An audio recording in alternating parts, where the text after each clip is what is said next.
so happy! Sobrang dami ng skincare and makeup sa PR package. Hi, Besh Bells! Welcome back to my channel and welcome back to our Vlogmas number 12. For today's video, ihohol ko lahat ng skincare and makeup na kasama sa PR package na natanggap ko. Yun yung TikTok Shop Mystery Box PR package, and ang daming skincare and makeup. Sobrang nakakakilig. So, samahan niyo ako. Let's go through everything. By the way, this shirt I'm wearing, ayan, galing din to doon sa PR package. May kasama siyang shirt and I love it. Ang ganda niya. Nakalagay dyan Tokyo. And yung kulay niya is parang acid wash na black. So, di ba, ang ganda. So, sinuot ko na rin for today's video. Let's start with Dazzle Me. I got 4 products from Dazzle Me here. Yung dalawa lang dito sa box na to, and yung dalawa nakuha ko dun sa parang advent calendar na box. Sa box, eto yung Dazzle Me Cover Me Serum Foundation, SPF 35 PA+++. Wow, bongga. So this is a foundation. And this is in the shade CO2 Light Pearl. I guess this is the lightest shade nitong foundation na to. So, buksan natin. Hindi lang ako sure kung okay sa akin yung shade nito. Oh my God, ang ganda niya. OMG, the packaging. Ang ganda. Tingnan nyo. Wow, this is in purple or violet and nakalagay Dazzle Me, and umi-skin pipik yung dating. Let's see ano itsura niya sa loob. Wow. Ayan, ganyan siya. Meron tayo ditong sponge and eto yung foundation. In fairness, may mirror siya sa loob. So, this is their lightest shade. I'm just not sure kung ka-shade ko siya. So, let me try. So, this is a foundation. Wow, I guess pumuti yung mukha ko kasi parang ka-shade ko naman to. Ay, nalagyan siya ng fingerprint. Nakakainis.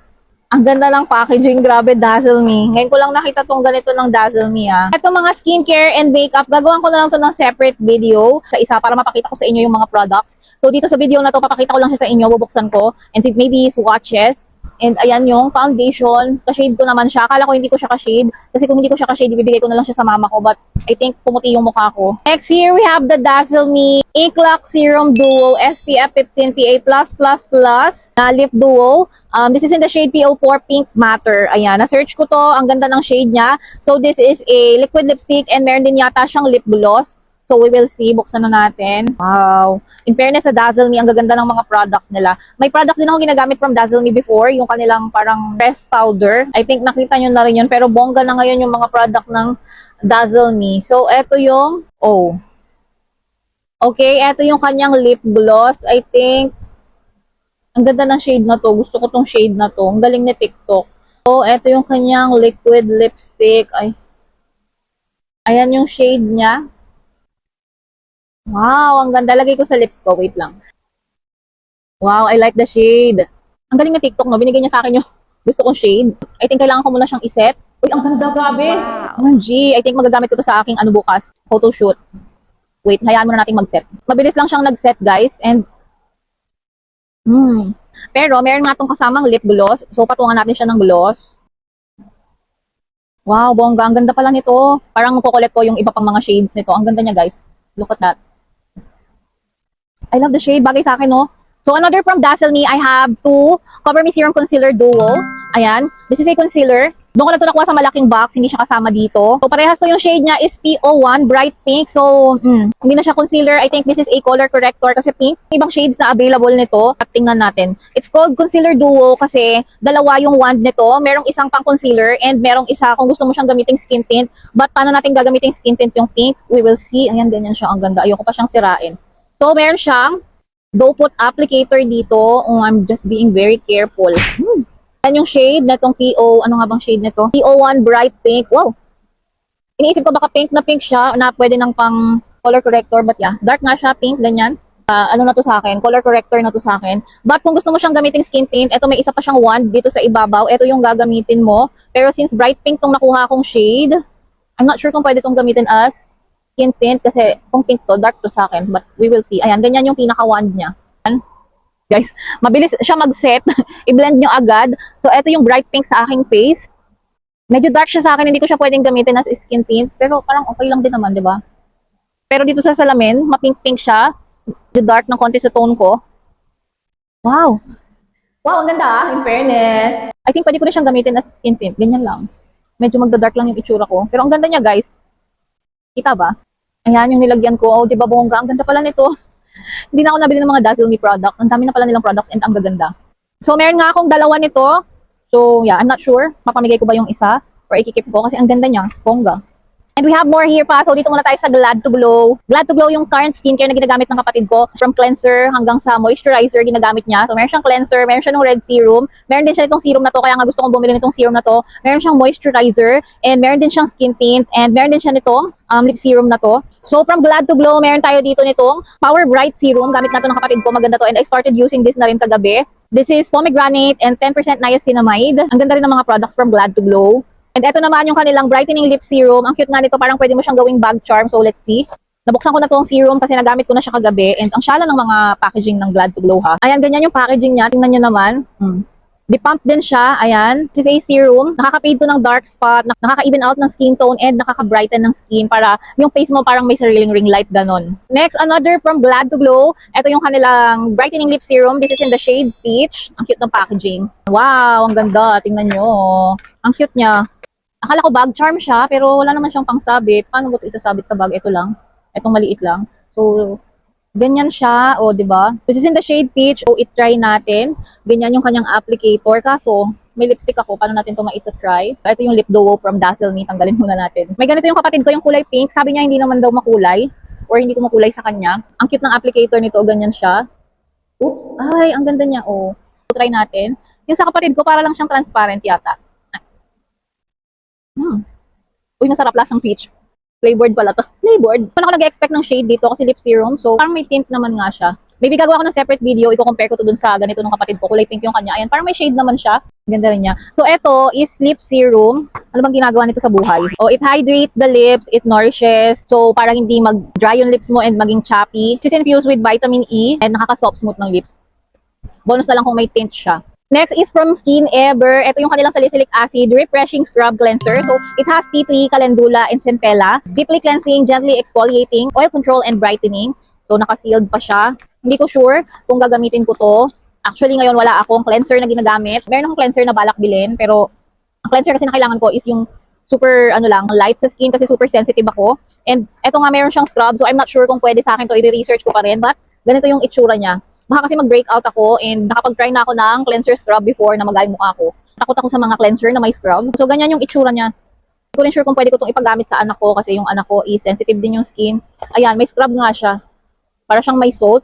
So, i-research ko muna kung pwede sa akin to kasi nga medyo takot ako gumamit ng scrub sa cleanser. This is good kasi meron tong salicylic acid. Na-research ko nga na encapsulated salicylic acid yung ginamit dito, which is much gentle sa skin. This is perfect nga kung marami kang pimples. So, yeah, update ko kayo kung tinry ko to and kung umokay siya sa skin ko. But right now kasi I'm using retinol. So, lahat ng ibang products na gagamitin ko sa face ko is research ko muna kung hindi siya magkukontra sa retinol, Ito yung pinaka-favorite ko sa lahat ng to. This is the L'Oreal Lac Resistance Liquid Lipstick. Nabuksan ko na to, napakita ko na to sa ibang video ko, I guess. This is in the shade 510 Cafe Parisen. Try ko na nga to, ang ganda ng shade nito. Ito yung mga shade na talagang gusto ko. And this is a matte lipstick, guys. Tingnan nyo kung gaano kaganda to, ha. Ayan. Like, ayan siya.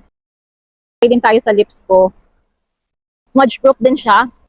Hindi ko pa siya na-research. Pero yung sinwatch ko nung isang araw dito sa kamay ko, nahirapan akong burahin siya. Kaya sabi ko, ang ganda ng lipstick na to. Pang malakasan to, pang inuman, ganon, pang kainan. So wait lang nating mag-set to, tapos papakita ko sa inyo. Nag-set na yung ating L'Oreal Infallible Lac Resistant na liquid lipstick. And tingnan nyo guys. Once na nag-set siya, smudge proof na yan guys. Gagawan ko to ng another review, doon ko na lang ipapakita sa inyo. Bilib lang ako dito kasi ngayon lang ako nakakita ng product na talagang smudge proof siya sa kamay. Maraming product na nag-claim na smudge proof, pero sa kamay pa lang, pag in-smudge mo na, natatanggal na agad, no? Though, iba pa rin kapag nasa bibig na yan, Once na kumain tayo, especially kung mamantika, matatanggal na din yan. So, i-wear test pa rin natin to, but first impression para sa L'Oreal Lac Resistant Liquid Lipstick, I love it. So, marirecommend ko to sa inyo. Next, we have the Garnier Bright Complete Booster Serum, 30 times vitamin C+. Parang nakagamit na ako nito. I'm not sure though, so tingnan natin sa loob para malaman ko kung ito yung nagamit ko before. Nag-try na rin kasi ako ng Garnier na serum before and medyo pricey siya.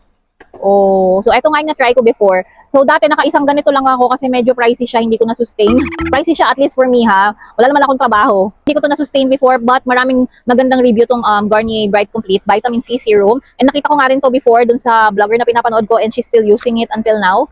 Next naman is this foundation from O2O. Meron palang ganito kabonggang foundation yung O2O. I'm not sure how to pronounce it but it's the Oat All Day Coverage Foundation. I'm not sure how to pronounce the H-A-U-T-E. Is that pronounced as oat? So, buksan natin. Ang bongga. May ganito palang foundation ng O2O. Ano ba mga nagamit ko sa O2O? Lipstick. I think I got a lipstick from O2O. Wow, ang ganda. Okay, this is in the shade 4, which is the darkest shade, I guess. So, I'm not sure kung tama sa akin tong shade na to. So, baka hindi ko to magamit. But, pwede ko tong gamitin sa mga client ko. Pag medyo dark shade, dark skin tone yung client ko. It doesn't look dark naman. Looking at it, ang ganda ng packaging. My God. Grabe. Mga ano ngayon, no, makeup, skincare ngayon, pagandahan sila ng packaging. So, let's try this. Oh, akala ko parang ano siya, may doe foot applicator or something. Pump pala siya, which is good. Gusto ko sa foundation yung nakapump. So, let's try this. Oh my God, napanami yung nakuha ko. My goodness. Sinerch ko kasi to, and etong shade na number 4 is the darkest. Pero looking at it, parang hindi naman siya dark. So, we will see. Huwag na tayo mag-brush. Wow. Dito lang natin sa kalahating face ilagay. Wala akong brush, kakamayon ko na lang to. Fairness, madali siyang i-blend and i-apply. Hindi siya tacky. Mali lang ba ako? I thought the shade 4 is the darkest. Double check ko, baka nagkamali lang ako ng pagtingin. But, ayan siya. Actually, tama lang sa akin yung shade, di ba? Wow, nice. Ang ganda. I think I'm gonna use it tomorrow sa aking photoshoot. Yung coverage, grabe. Kita nyo ba? Wow, ang ganda nito. Magkano kaya to? In fairness sa O2O, ang ganda ng foundation na to. This is so nice. Eh, grabe, ang ganda. Bongga. Hindi ako makamove on, guys. Meron akong pimple marks dito. Alam niyo yan, nagkaroon akong malaking pimple dito.